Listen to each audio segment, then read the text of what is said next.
আসসালামু আলাইকুম রহমতুল্লাহি ওবরকাতুহু। সম্মানিত দর্শক, বাংলাদেশে একটি শব্দ অতি সম্প্রতি বেশ শোনা যাচ্ছে, মার্চ ফর ডক্টর ইউনূস, অর্থাৎ ডক্টর মোহাম্মদ ইউনূসের জন্য পদযাত্রা, অথবা ডক্টর মোহাম্মদ ইউনূসের জন্য বিপ্লব, অথবা ডক্টর মোহাম্মদ ইউনূসের জন্য আন্দোলন। অতীতে আমরা মার্চ ফর ডেমোক্রেসি বা March for many many things অনেক বিষয়ে নিয়ে আমরা শুনেছি। কোনো মানুষের চলে যাওয়া, তারপরে কোনো মানুষের বিদায়, কোনো মানুষের পতনের জন্য, কোনো দাবি আদায়ের জন্য সাধারণত মার্চ শব্দটি ব্যবহার করা হয়।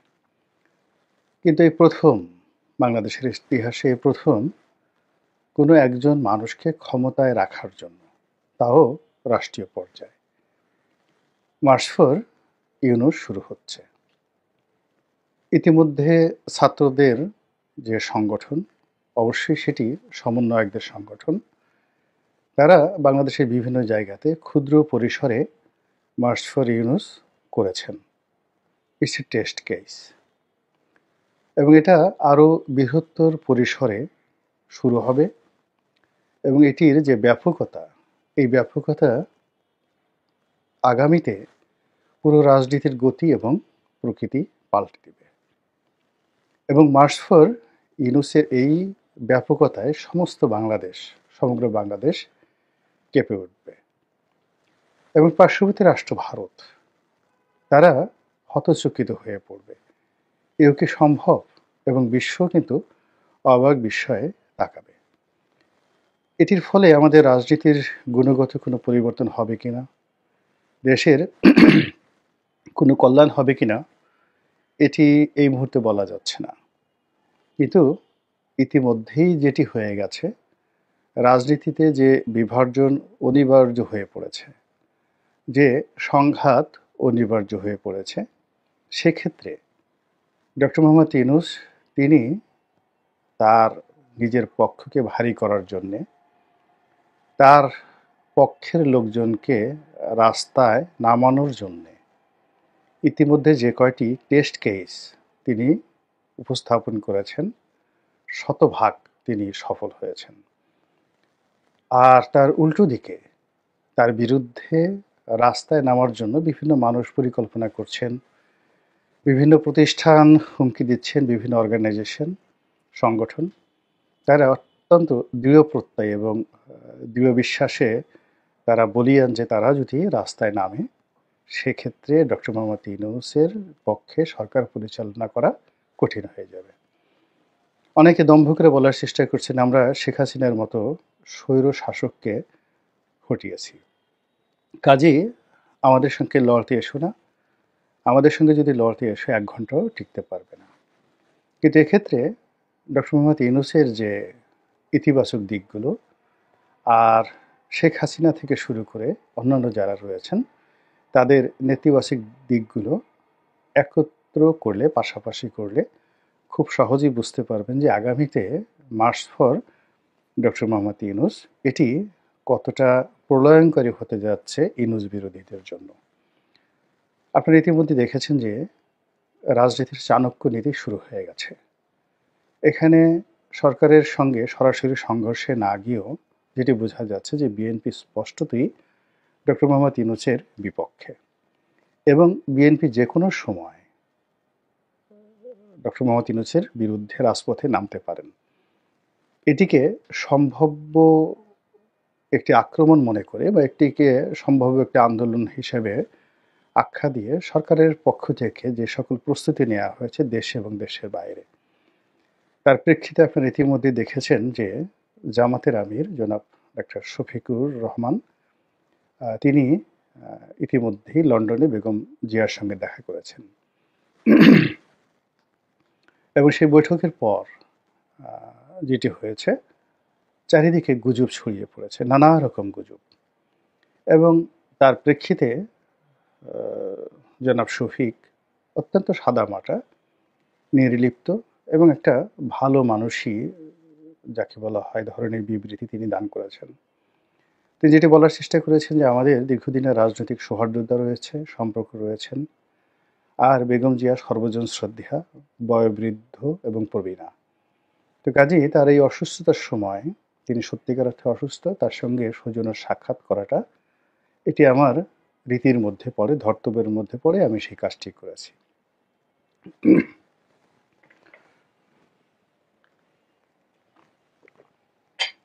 অন্যদিকে যেটা হলো, তিনি বাংলাদেশে আসার পরে যে সকল পত্রপত্রিকায় খবর এলো, সেগুলোকে তিনি কোনো রকম পাত্তা দিলেন না।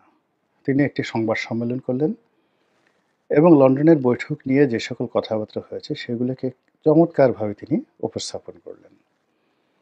তার দলের যিনি মহাসচিব অধ্যাপক গোলাম পারওয়ার, তিনি মাঝে মাঝে এমন একটি বক্তব্য দিলেন যে বক্তব্যটি শুনে আপনি বুঝতে পারবেন না যে তারা কি ডক্টর মোহাম্মদ ইউনূসের পক্ষে নাকি বিএনপির পক্ষে।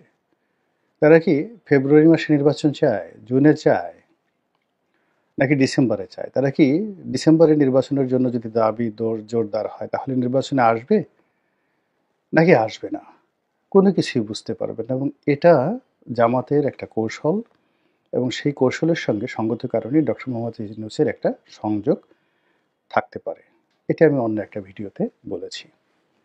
২ নম্বর হলো যে বিএনপির যে জোশ বা যে একটা লড়াকু মনোভাব ছিল, সেটি ক্রমশ স্তমিত হয়ে যাচ্ছে।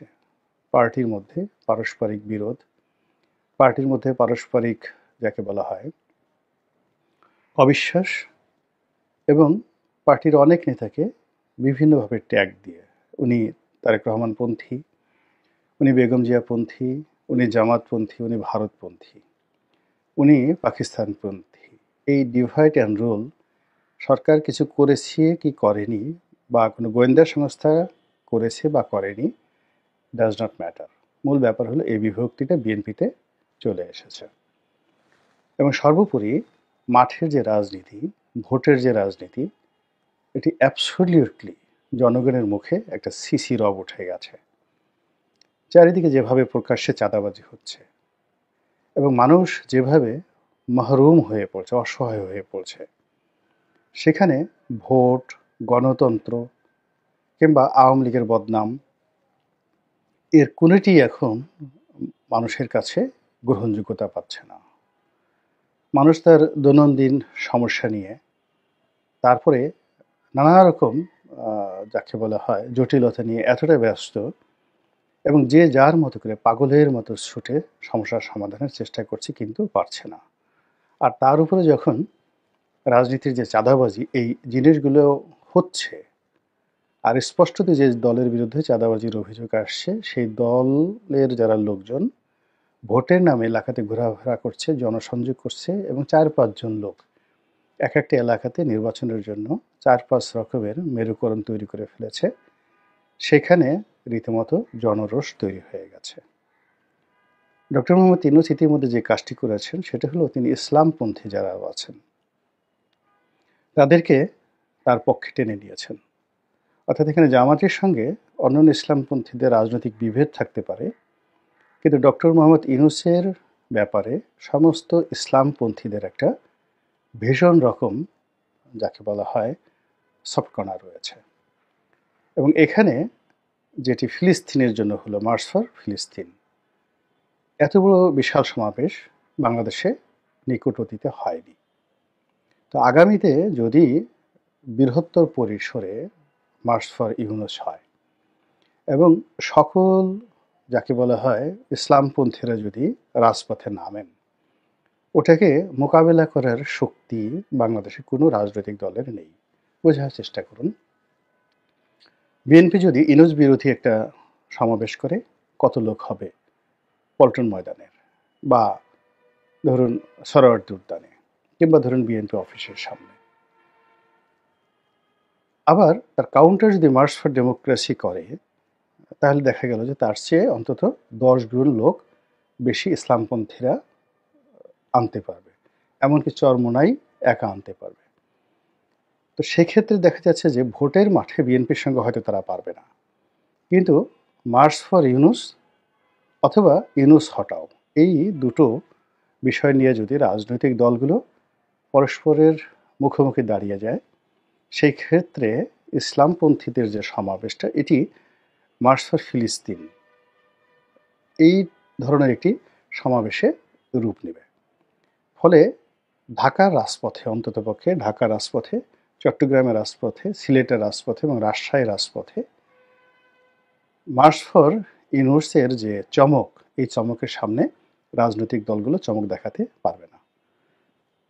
এর ফলে এই যে মার্চ ফর ইউনূস ক্ষুদ্র পরিসরে বিভিন্ন জায়গাতে হচ্ছে, এটি টেস্ট কেস, এবং আগামী জুন, জুলাই, আগস্টে দেখা যাচ্ছে যে এটি যখন বৃহত্তর পরিসরে চলে যাবে, তখন এই যে চাঁদাবাজির অভিযোগ, অন্যান্য যে সকল অবিশ্বাস রাজনৈতিক দলের মধ্যে রয়েছে, সেগুলো ক্রমশ বাড়তে থাকবে।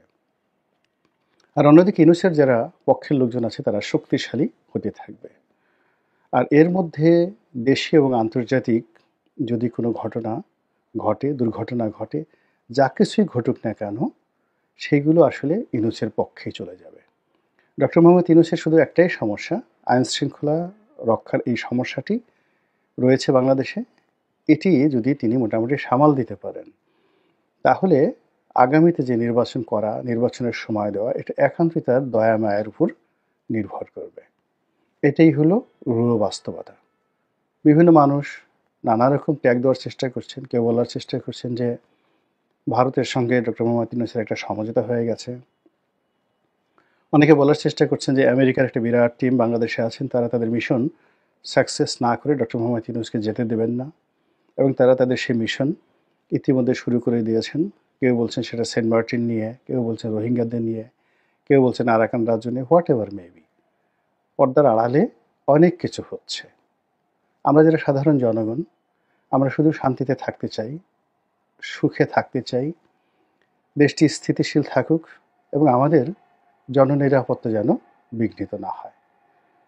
মহান আল্লাহ আমাদের সবাইকে হেদায়েত দান করুন এবং হেফাজত করুন। আসসালামু আলাইকুম ওয়া রাহমাতুল্লাহি ওয়া বারাকাতুহু।